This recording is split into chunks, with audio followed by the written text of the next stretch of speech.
It was late at night when I decided to take a shortcut through the woods on my way home. I had always been a bit of a daredevil, and the thought of a quick route through the trees seemed thrilling, despite the warnings from locals. They always said the woods were haunted, but I never paid much attention to superstition. I was 24, a rational person who didn't believe in ghosts or monsters.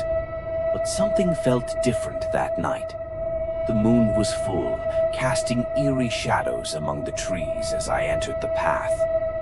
It was unusually quiet, the usual rustling of leaves and sounds of wildlife missing. I felt a strange chill on my skin, but I shrugged it off.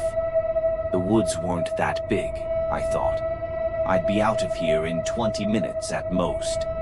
As I walked deeper into the forest, the atmosphere grew thicker, more oppressive. The shadows seemed to stretch unnaturally, and the air grew colder with every step.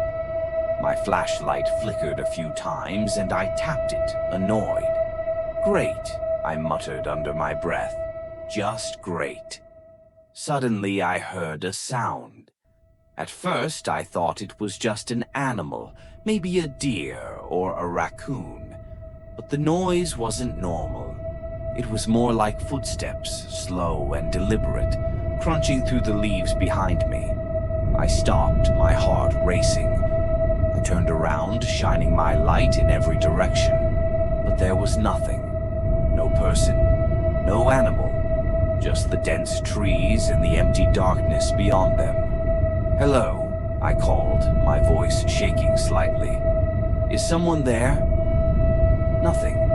Just the sound of my own breath in the cold air. I shook my head, trying to laugh it off. "It's just your imagination," I told myself. "You're fine." But I couldn't shake the feeling of being watched.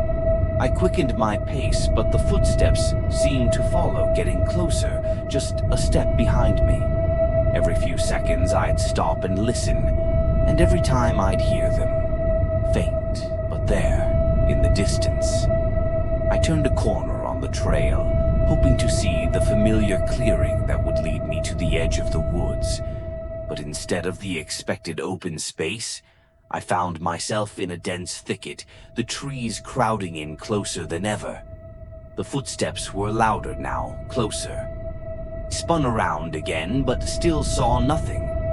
My heart was pounding in my chest, my breath coming in shallow gasps.